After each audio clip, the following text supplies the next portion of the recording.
Hey, what up, guys? It's me again, and welcome to the This Is My Moment podcast. I'm your host, Patrick Mitchell. And you know, at This Is My Moment, we have a good time. We love to laugh, and we all family. There ain't no stopping it. This is my moment. Join the movement. We bringing people together, bringing positivity, making changes for the better. Today, man, I got a guy that I'm finna get ready to talk to, and you gonna want to look him up. He legit with it, and that's it. I want him to introduce himself. Introduce yourself to the family. Hey, Patrick. My name is Josh Mathe. I'm really excited to be here. Appreciate it. Thanks for having me on. I love talking about what I'm passionate about. That's it. Who I am is I'm a success coach. I'm a nutritionist. I'm a writer. I'm a life adventurer. all of that is centered around helping people step into the strongest versions of who they are. That's really my purpose here. That's what I do. Yeah. All the different hats I wear. That's what I love, man. Yeah, man. I was researching you, man, and I was like, man, this is my moment, man. I'm looking. So I'm gonna tell this little story, man, and I read it, and correct me if I mess up. But I was looking, man, and they said that you had a undiagnosed eating disorder early in life, that you were a chunky kid. So I'm reading this right, and then I keep scrolling, I keep looking at you, man, and now all of a sudden you're a fitness coach, and you helping people be way better than what they thought. What happened, man, early in life to get you on this path, man, besides like finding out that you had the disorder, man? Talk to me a little bit about that. Yeah, that's a great question, and it's interesting. I never really thought about this before, but I don't think I had an eating disorder. First of all, I didn't realize I had an eating disorder back then. Yeah. It was only recently that I realized in looking back, oh, I was really not doing myself any favors. So I had an eating disorder until I started trying to be healthier. So I was a husky kid. My mom would say I was big boned, but you know, I was a big kid. I was a baseball player. I was an athlete. Yeah. And then I didn't think about this stuff at all until I went to high school. Yeah. And started getting made fun of for being a big kid. Yeah. And then I thought, oh, maybe something's wrong with me, which is sad to say that. Right. But, you know, a lot of us have had that story. Of course. But it spurred me to start exercising separate from baseball, lift weights, to pay attention to my food, to start running. So all of that was really positive. But then what I did, which is what a lot of us do, well, if some is good, then more is better. Yeah. So I'm going to lift as much as I can. I'm going to run as much as I can. I'm not going to eat enough calories, and I'm not going to eat any fat. So that's really what I did that was unhealthy. Yeah. But I don't know if you remember in the mid-'90s, fat was considered really bad for you. That's when the whole low-fat thing came out. Yeah. So I basically ate no fat for a couple years of high school. And not surprisingly, I was tired. I was grumpy. Yeah. So, you know, when I think back on it, I have a lot of compassion for my 16-year-old self who was just trying to do his best. Yeah. And I have a lot of compassion for all the other kids and adults who struggle with this stuff, because we all have some form of disordered eating, meaning making food decisions that don't support our goals or our health. We all do that. That's part of being human. Yeah. But when it's an eating disorder is when it really starts to affect your health and your mood, and you don't have any control over it. And that's, in looking back, that's where I was when I was 16, 17. But, you know, man, it's part of the journey. It helped make me who I am. It's what gives me credibility. Yeah. When I'm helping people, you know, I've walked those paths before. And it's part of why I'm really passionate about helping people with this stuff.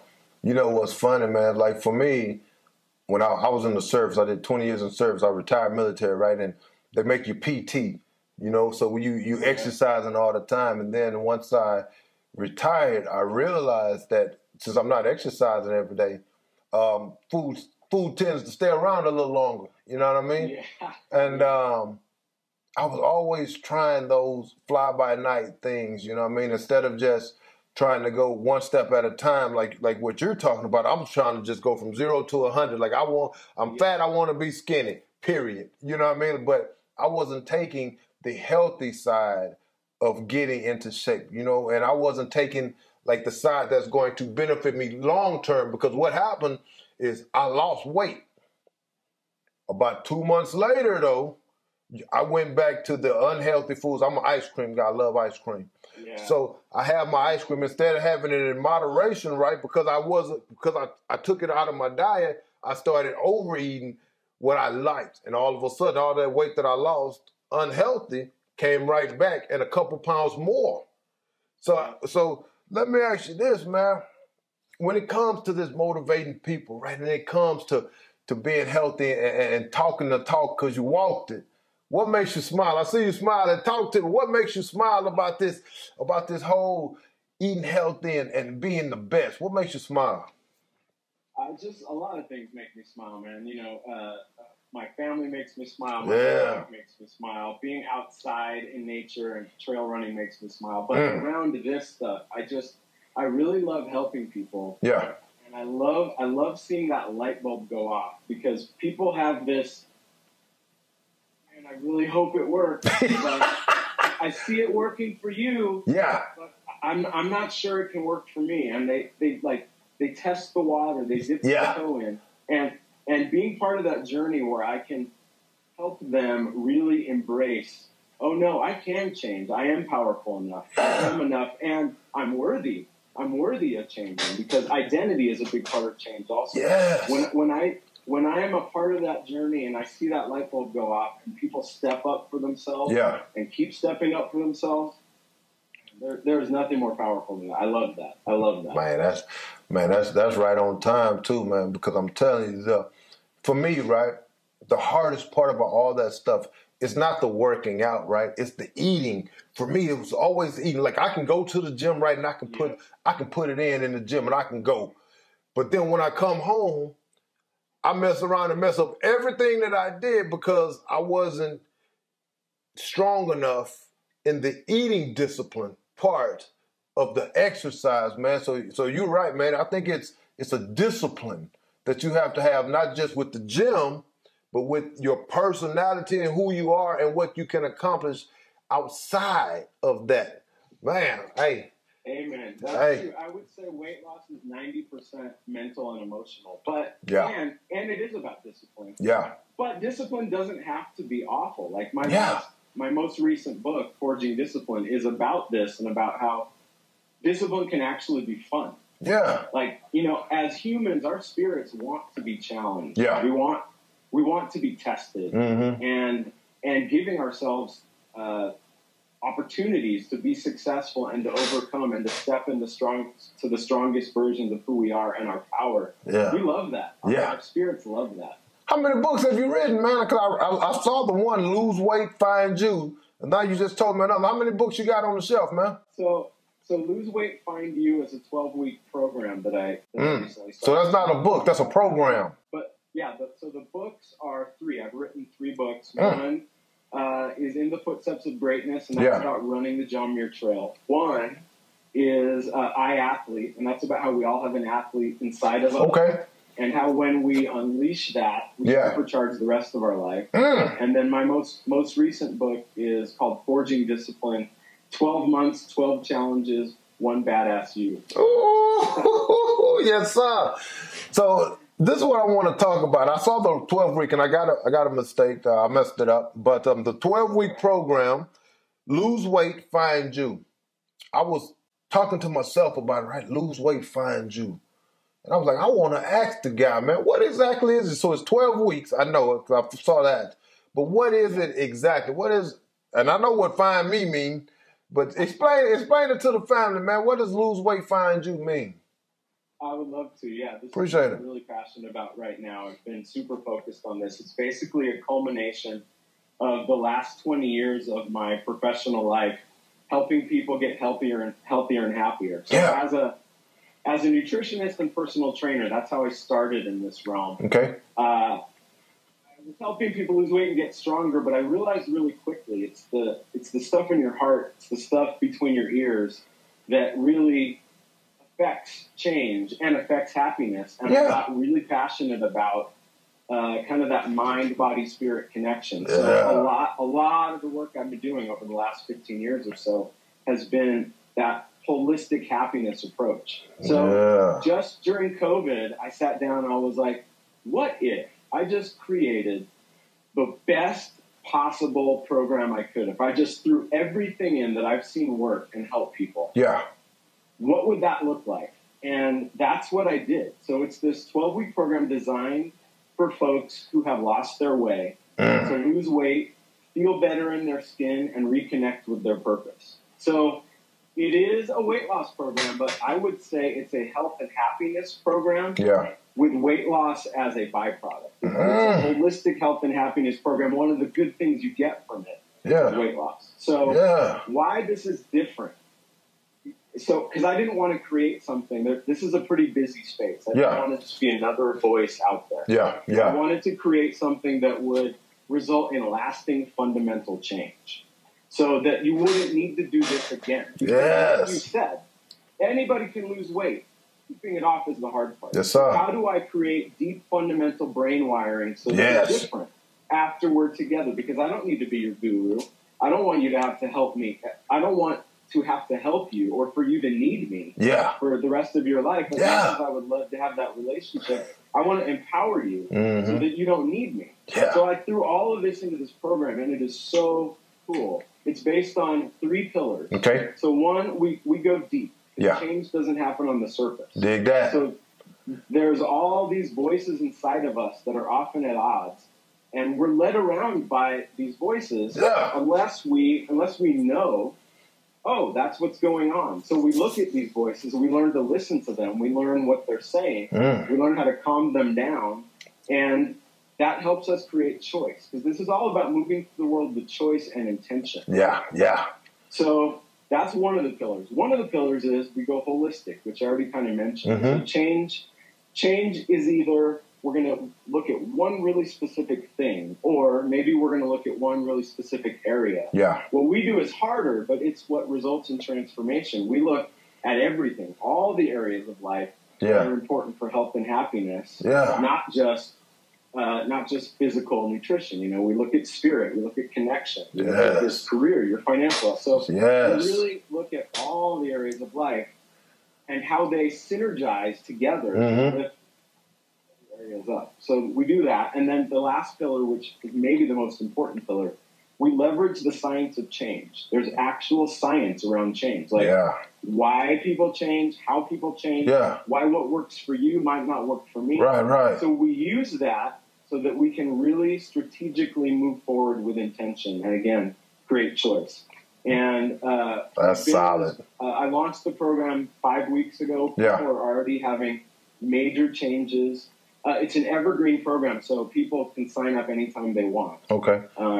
And it's a variety of modules and teaching and activities to really integrate the stuff we're learning. Because I don't want it to just be cognitive. I want people to really deeply change. And then there's live coaching and some office hours. So, because obviously accountability is a really big piece. Huge. So it's this really robust program, and it's working exactly the way I wanted it to. It's been fantastic. Man, keep it up, man, because I'm telling you. Thanks. When I was in the service, they used to have this term, right? The whole person concept.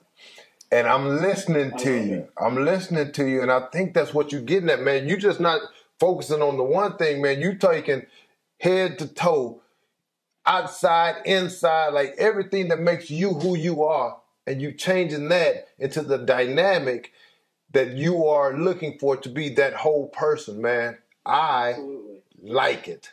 And let me ask you this. It's about firing on all cylinders. Yeah, sorry. No, you good, man. This is your time, man. Wait, so my family that's listening, right? They listening. Where can they find the program at? If for me, I want to get on it. I want to check it out. Where can I find it? So the best way is I have a link on my website, joshmathe.com. And there's a tab that talks a little bit about the program, and then there's a video that talks a little bit more about the program. And then if you want more information, there's a link there where you can schedule a call with me, a 30-minute discovery call. We can chat about it and chat about what your goals are and if it's a good fit. Let me ask you this. I make the phone call. Am I talking to you, or am I talking to somebody in your staff? You're talking to me. That's important to me. I like that too. To me directly. Hang on real quick. The coaching and office hours are also with me. I don't. Yeah, I like that. Give me 1 second. Ash, when we put this interview up, make sure that we put the link to that on there. All right. Got it. I'm gonna put your link on there when we put the episode up. That way my family can go on there, man. They can click it and get on to it. Appreciate it. You're very welcome. Let me ask you this. So, out of all these things, right, what's the biggest misconception that you had when you started this weight loss program? What was the biggest misconception, man? You mean like weight loss in general? No, like the whole program, like the weight loss, the program. Like when you got into it and put your heart into it, what was the biggest misconception that you had? So I would say two things. Go ahead. One is, as I started as a nutritionist and personal trainer, I thought it was going to be really data-driven. Yeah. You know, I thought I would tell people what to do. I'd give them a meal plan. We'd do some bicep curls. And then everybody would change and we'd all sing Kumbaya. And I figured out really quickly, it's about and your emotions. Yeah. And the stuff inside why do I make the decisions and continue to make the decisions that don't take me toward my goals? Yeah. All the stuff that we struggle with as humans. Yeah. So I think that was my biggest misconception as a young trainer. Yeah. And then I think the biggest misconception most people have about weight loss is that weight loss is hard. In reality, we already kind of talked about. Weight loss is easy. Keeping it off is hard. Yeah. And making lasting fundamental change, changing our brain wiring so that our habits change, so that it just becomes who we are and what we do. That's the hard part. And that's really what my program is designed to do, is to take it from, I don't know that I need to change, to, oh, I see that I need to change, but I don't know how to do it, to, I am trying to change, but I'm still not good at it. Yeah. It takes extra energy. Yeah. To, this has just become what I do, and it's integrated into who I am. Yeah, you put it into your DNA. Yeah. Let me ask you this. So you touched on it when you was talking about your books and your program, man. And I may get the last name wrong. It's the John Muir Trail. How do you pronounce That's that? right. Is it John Muir? Trail. Yeah. So here's the deal. I never heard of it. When I was looking at you, right, and it said that you were in it, but you didn't complete it. I'm like, man, I'm reading. I'm like, man, I don't know how this cat didn't complete it until I looked at what it was. So bear with me, see if I got this right. It's a 3-week, give or take, trail, 213.7 miles through Yosemite, Kings Canyon, and the Sequoia National Park. How close am I? You're close. So most people do it in 3 or 4 weeks. I did it in 6 days. Goodness. That was... I could put a stamp on it. So I'll explain that. Give it to me. I want to hear this. So it goes from Yosemite Valley to the top of Mount Whitney. Okay. 123 miles over 12 passes. Some of the most crazy, ridiculous terrain you've ever seen, but also some of the most beautiful. Like John Muir was a naturalist who is responsible for the creation of a lot of our natural parks, including Yosemite. Right. So this was his backyard. Yeah. And that's why the trail is named after him. And he called a lot of the area the Range of Light. Oh, okay. Because it's just so broad and beautiful, and it really is God's country. So, as a backpacker, I started backpacking when I was 7. My dad was an Eagle Scout, so we would have all this really heavy stuff. I want to be prepared. Yeah. So that's how I learned to backpack, was with really heavy stuff. I got this idea to do the John Muir Trail when I was, like 18 or 19, and I wasn't prepared at all, and I just went for it with all this heavy stuff, and it was hard, big surprise.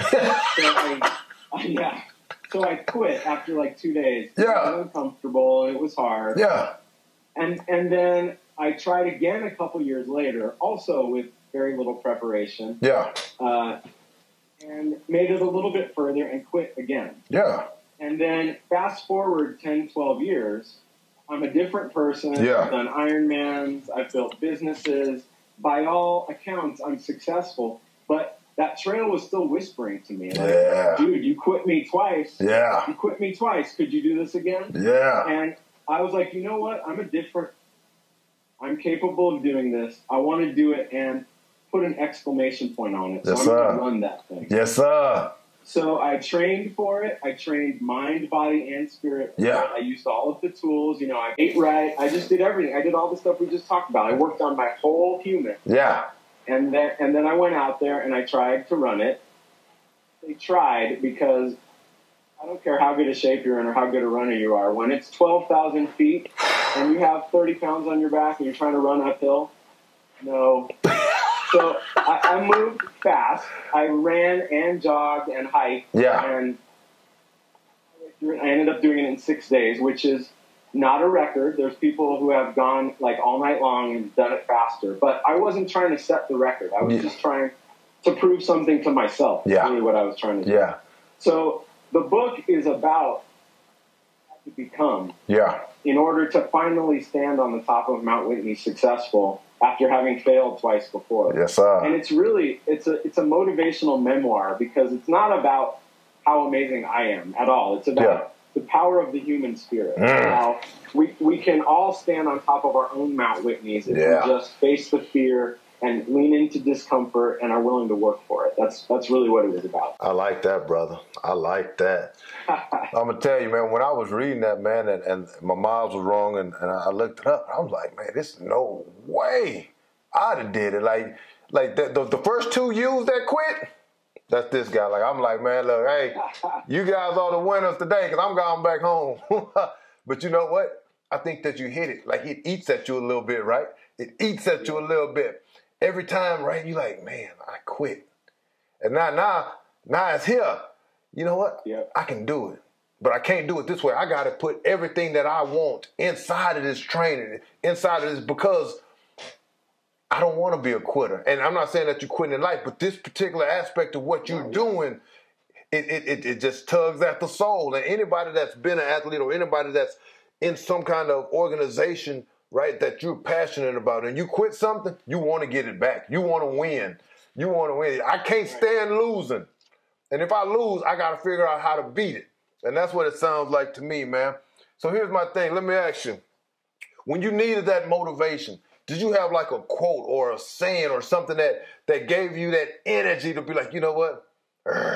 Yeah, you know, so like what you go to? You know what's funny is I have a lot of quotes and affirmations. I have a whole goal sheet I look at every morning that has a bunch of affirmations about who I want to be. Yeah. But I'm going to be totally honest with you. The thing I use the most, especially when I'm running or doing any kind of athletics, is from Finding Nemo. Just keep swimming. That is. Just keep swimming. Because to me, that encompasses it all so simply. Like, it doesn't matter how hard it is. It doesn't matter what anybody else says. It doesn't matter how many times you failed before. It doesn't matter how you feel. Yeah. Just keep swimming.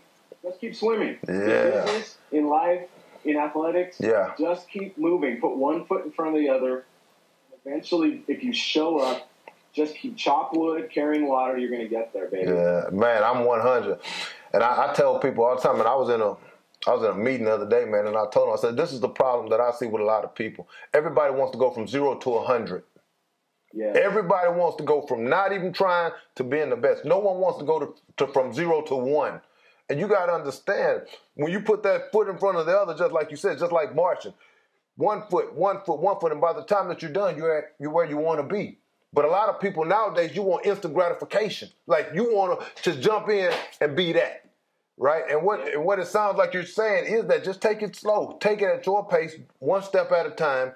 Do it, another step. One step at a time, do it. And now, next thing you know, you look up, you're at the top.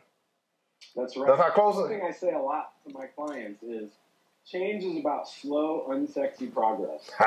This is exactly what you're talking about. We want sexy. We want to go from 0 to the top of the mountain. Yeah. And that's not how it works. Yeah. How it works is I'm going to do the little things. I'm going to be consistent. Yeah. And I'm going to do what's necessary, and I'm just going to do it every day. Yes, sir. And that's how we get to the top of the mountain. Man, that's solid, brother. That's solid. So we're done with all the questions that you know. So again, family, Josh knew the answers. He knew them. He knew the questions. Ashley sent them to him, and he did real well. He killed it. Now, here's the part I like. So this part, I have 3 questions. Word association, phrase. I'm going to give you something you got to choose, but you can only pick one. You can only do one thing. First question. Throughout your weight loss journey, would you prefer to look at the scale or how your clothes fit? Definitely clothes fit. That's for me personally. Yeah. It's also what I prefer for my clients. Yeah. The scale can be motivating, but it can also really mess you up, especially if you're looking at it every day. Yeah. Because weight loss is not linear. Yeah. It's kind of all over the place. Yeah. And I love metrics like, what's my energy like? What are my workouts like? How do my clothes fit? That's way more real than a number on the scale. Dig that. I'm a clothes fit guy too, man. I talk to my wife, right, and she talks about her summer clothes and her winter clothes, right? And I'm like, you know what? I don't want to have that. And when we talk about it and we exercise, me and my wife, you know, we go to the gym, we take walks with the dogs and all that stuff, man. But it's something about putting on your winter clothes and now you got to go donate them because your summer clothes are now your winter clothes. You know what I mean? Right. Yeah. Second question. You only have one thing to tell a client. One thing. What's your go-to? You got one thing to tell them to get them on your side, to get them buying into your 12 weeks, to get them on your books. What's your thing? Got to be real. Like, ooh. You have to take a real look at who you are, yeah, where you are, yeah, where you want to be. And I can help you get there. Yeah. You have to take a real look at where you're at, who you are. Yeah. And you know what though, man? Like being real with yourself is real difficult because you might not like the answer. Right? And not everybody's ready to show up and be real. You're right. You're right. So I do what I can to help those folks get there. Yeah. But yeah, it takes being ready. It's scary. Yeah. That's how change happens. Yeah. And I'll tell you what, man, being real to yourself take guts.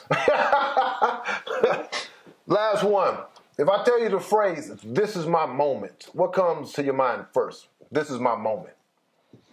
So what immediately comes to my mind is just that's our gift as humans is all we have is right now. Yes, sir. I'm not doing what I'm doing 5 minutes from now. I am with you. So I'm giving you all of me right now. I am totally 100% present in this moment. And in my mind, that is the best way to find peace and happiness and contentment and joy is to just bring all of yourself to every moment. And I really try to live like that. And I try to help my coaching clients live like that. Yeah. Because again, I think that is our greatest opportunity to really be happy.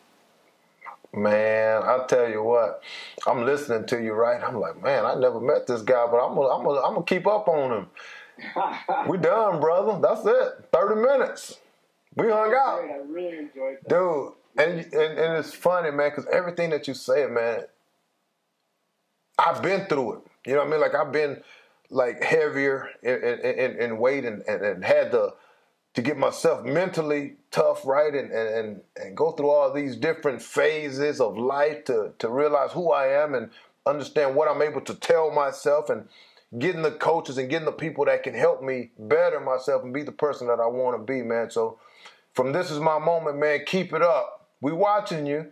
We watching you and we're cheering for you. Keep it up and God bless you, man. Have a good one. I appreciate that. God bless you and your community also. Thank you. It's great. Hey, guys. Take a hard look at yourself. Talk to yourself. Get the answers that you want to go out there and be successful. And just like Josh said, man, you don't have to go from 1 to 100. You don't have to go from the bottom straight to the top. 1 foot in front of the other. Keep moving. Small bites. Be the best that you can be. Be in your moment. Guys, we're done. Go get it! There ain't no stopping it, this is my moment. Join the movement, we bringing people together, bringing positivity, making changes for the better.